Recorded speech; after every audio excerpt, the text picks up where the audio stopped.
What is heat and temperature.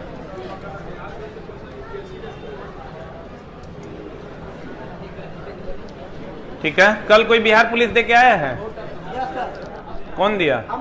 तुम दिया? Stand up man. कितनों हार्ड पूछेगा ना तो साइंस बाहर नहीं जाए। सब पेपर 90%। एक दूगो के नहीं चल गया। 95% क्वेश्चन अगर एक किताब से नहीं होगा तो सबके पैसा वापस कर देंगे। टेम्परेचर पे चलते हैं।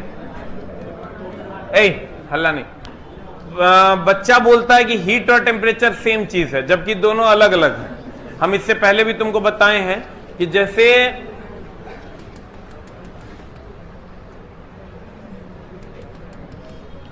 पानी का प्रवाह, किसका प्रवाह? पानी का प्रवाह high level to low level होता है। हाई टू यानी पानी का प्रवाह स्तर में अंतर के कारण होता है। किसमें अंतर के कारण? पानी का प्रवाह स्तर में अंतर के कारण होता है। उसी तरह ऊष्मा का प्रवाह तापमान में अंतर के कारण होता है। ठीक है, ऊष्मा के कारण तापमान, पानी के कारण स्तर बढ़ता है कि स्तर के कारण पानी बढ़ता है? स्तर में अंतर के कारण पानी का प्रवाह होता है हाई टू लो, वैसे ही तापमान में अंतर के कारण ऊष्मा का प्रवाह। दोनों का एसआई मात्रक भी अलग अलग है। अगर तुम ऊष्मा और तापमान के एसआई मात्रक की बात करोगे, इसका एसआई मात्रक केल्विन है, इसका एसआई मात्रक जूल, इसका सीजीएस मात्रक डिग्री सी है, इसका सीजीएस मात्रक कैलोरी है।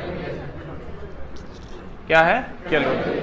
अब देखो ऊष्मा उत्पन्न कैसे होती है। जैसे ध्वनि उत्पन्न होती थी कंपन से, ध्वनि उत्पन्न होती थी कंपन से, वैसे ही ऊष्मा उत्पन्न होती है अणुओं की गति से।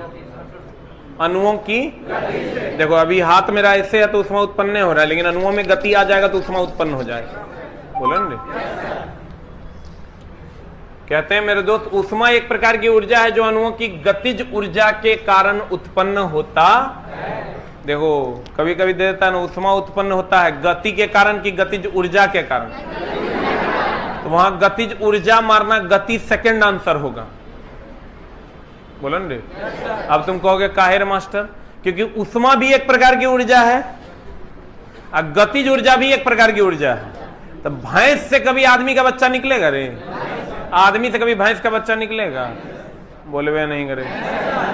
तो सर एक मिनट होल्ड डाउन। अगर तुम कोई क्वेश्चन दे दे कि ऊष्मा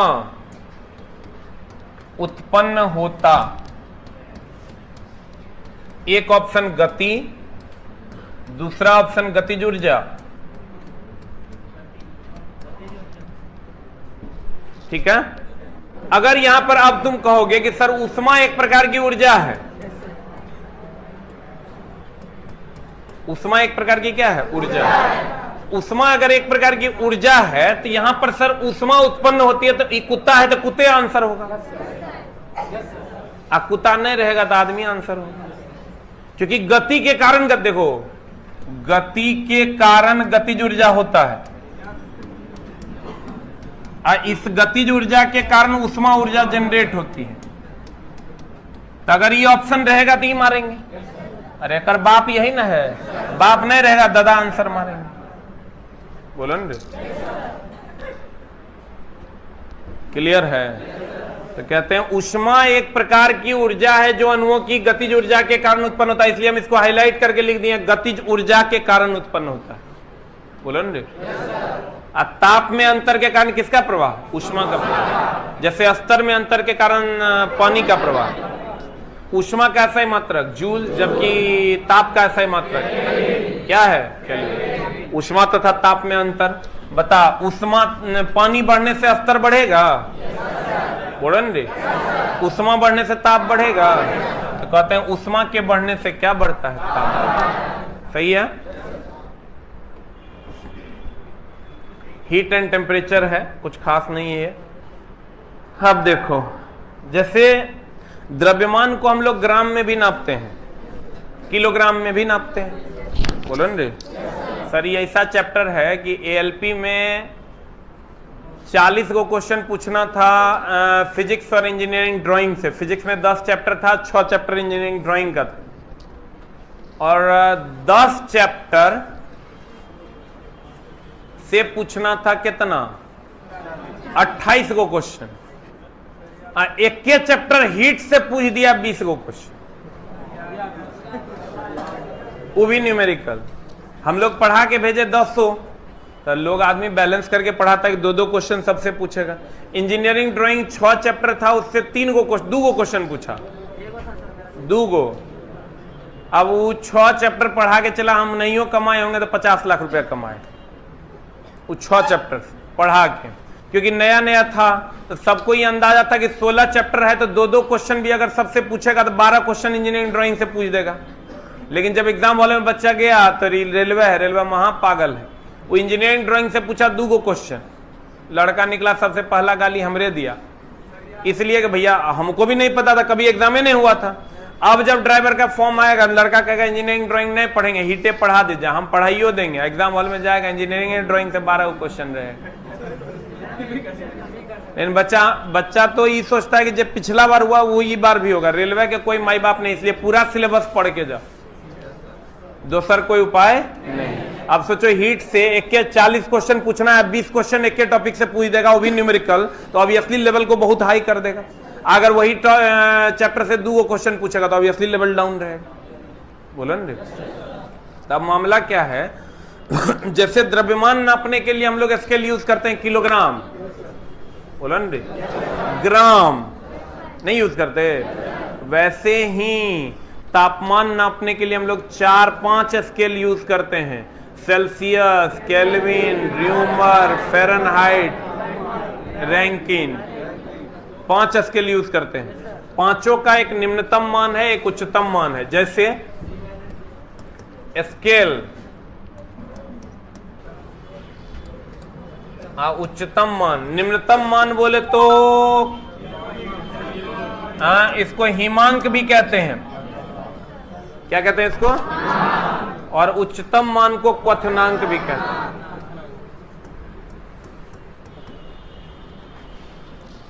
निम्नतम मान को हिमांक और उच्चतम मान को क्वथनांक। सही है सर। सेल्सियस स्केल जो है इसका निम्नतम मान है 0 डिग्री सी और उच्चतम है 100 डिग्री सी। सही है। केल्विन स्केल पे आओगे 273 केल्विन है, तो सर ये निम्नतम मान है कि उच्चतम मान है? सारे निम्नतम मान आपस में बराबर होते हैं, सारे उच्चतम मान आपस में बराबर होते हैं। तुम जब गौर से देखोगे तो यहाँ देखो, सेल्सियस पे होता है 0 डिग्री सी निम्नतम बिंदु है, ये हिमांक है कि क्वथनांक है? 100 डिग्री सी उच्चतम है। केल्विन पे 273 373, Fahrenheit 32 degree Fahrenheit 212 degree Fahrenheit. Rumour का निम्नतम कितना 0 डिग्री आर 80 डिग्री, और ये यूज में नहीं आता है। रेनकाइन 492 आ रहे और 672 आ रहे, बट इसका कोई यूज नहीं है, कभी नहीं पूछा जाता। ठीक है। अगर तुमको कह देगा जल का हिमांक बिंदु कितना, ई ऑप्शन में नहीं रहेगा तो ई ऑप्शन में नहीं रहेगा तो 32 डिग्री, ई नहीं रहेगा तो ई। अगर कहेगा उच्चतम बिंदु, या कह देगा क्वथनांक, ई नहीं रहेगा ऑप्शन में। अब लड़का याद करके जाता है 100 degree C, 100 degree C option में नहीं रहता, आंसर रहता है 212 डिग्री फ़ारेनहाइट। बोलो न रे। अब देखो एक फॉर्मूला आता है, इससे बनता है कि सेल्सियस है ना, तो जो सेल्सियस लोगे तो इस पर निम्नतम कितना है, तो C - 0, अब बटा इसी पर उच्चतम माइनस निम्नतम कितना -0 होगा।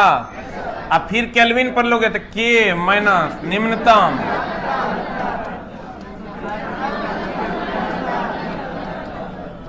होगा। इसी पर आगे बढ़ जाएंगे हम। फिर अगर ले लेंगे तो F - 32, देखो जो लेंगे उसका निम्नतम, अब बटा उच्चतम माइनस निम्नतम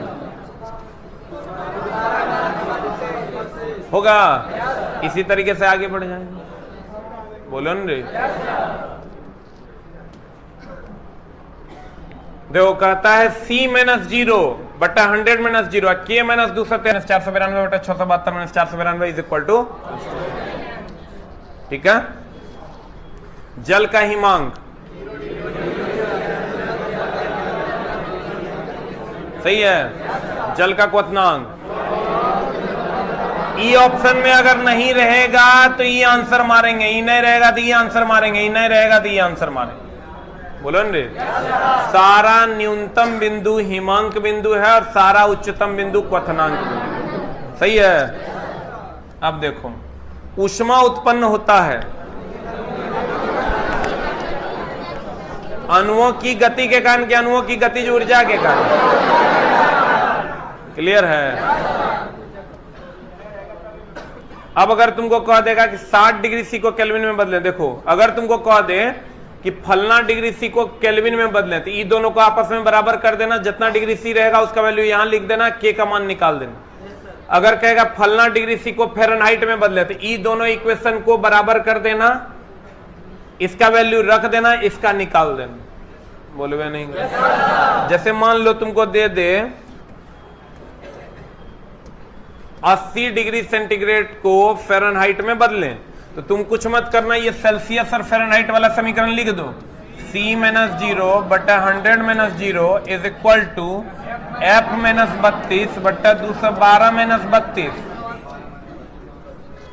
और सेल्सियस पे जो दिया हुआ है 80 माइनस 0 बटा 100 minus 0 is equal to F minus 32 बटा 212 माइनस 32। सॉल्व कर दो आंसर। बोलो न रे, नहीं आ जाएगा। तो अगर तुमको जिसमें दिया हुआ रहे और जिसमें मांगे वो दोनों को बराबर कर लो, और जिसका वैल्यू दिया हुआ है उसको रख दो और दूसरे का वैल्यू निकाल दो। बोलो न रे। जैसे फॉर एग्जांपल 60 डिग्री सी को केल्विन में बदलना है तो सेल्सियस और केल्विन वाला लिख लेंगे। C माइनस 0 बटा 100 माइनस 0 K माइनस 273 बटा 373 माइनस 273। बोलवे नहीं। यहां C के बदले में क्या लिख देंगे? अरे C के बदले 60 लिख देंगे। अब सॉल्व कर लेंगे तो यहाँ K का मान निकल जाएगा 333 केल्विन, यानी 60 डिग्री सी केल्विन में कितना हो जाएगा? 333। और सर एक चीज का ध्यान रखना, ये हमेशा क्वेश्चन पूछता है डायरेक्ट अगर सेल्सियस को केल्विन में बदलना तो x डिग्री सी को केल्विन में बदलने के लिए x प्लस 273 और x केल्विन को डिग्री सी में बदलने के लिए x माइनस 273।